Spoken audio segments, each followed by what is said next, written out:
It is a truth universally acknowledged, that a single man in possession of a good fortune, must be in want of a wife. However little known the feelings or views of such a man may be on his first entering a neighborhood, this truth is so well fixed in the minds of the surrounding families, that he is considered as the rightful property of some one or other of their daughters.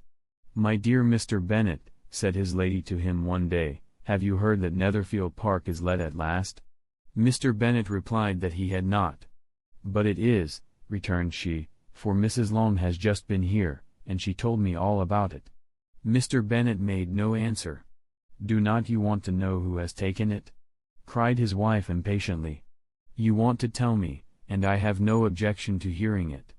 This was invitation enough. "Why, my dear, you must know, Mrs. Long says that Netherfield is taken by a young man of large fortune from the north of England, that he came down on Monday in a chaise and four to see the place, and was so much delighted with it that he agreed with Mr. Morris immediately, that he is to take possession before Michaelmas, and some of his servants are to be in the house by the end of next week."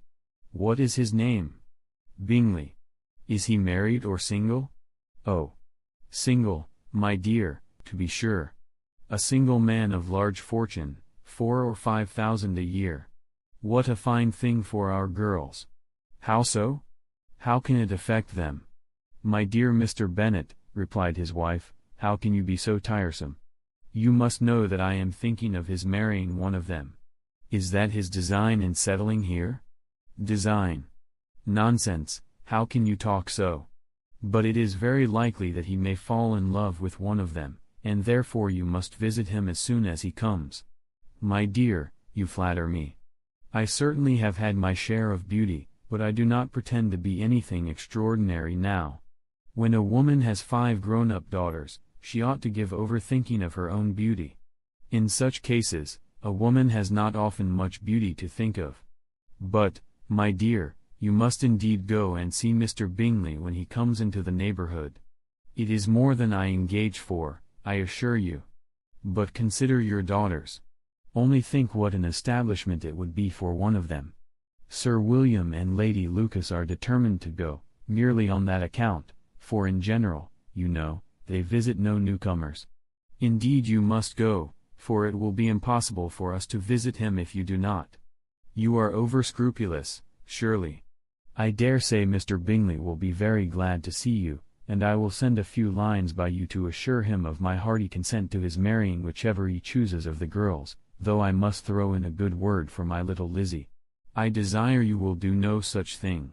Lizzie is not a bit better than the others, and I am sure she is not half so handsome as Jane, nor half so good-humored as Lydia. But you are always giving her the preference." "They have none of them much to recommend them," replied he. "They are all silly and ignorant like other girls, but Lizzie has something more of quickness than her sisters." "Mr. Bennet, how can you abuse your own children in such a way? You take delight in vexing me. You have no compassion for my poor nerves. You mistake me, my dear. I have a high respect for your nerves. They are my old friends. I have heard you mention them with consideration these last 20 years at least. Ah, you do not know what I suffer. But I hope you will get over it, and live to see many young men of 4,000 a year come into the neighborhood. It will be no use to us, if 20 such should come, since you will not visit them. Depend upon it, my dear, that when there are 20, I will visit them all." Mr. Bennet was so odd a mixture of quick parts, sarcastic humor, reserve, and caprice, that the experience of 23 years had been insufficient to make his wife understand his character. Her mind was less difficult to develop. She was a woman of mean understanding, little information, and uncertain temper. When she was discontented, she fancied herself nervous. The business of her life was to get her daughters married, its solace was visiting and news.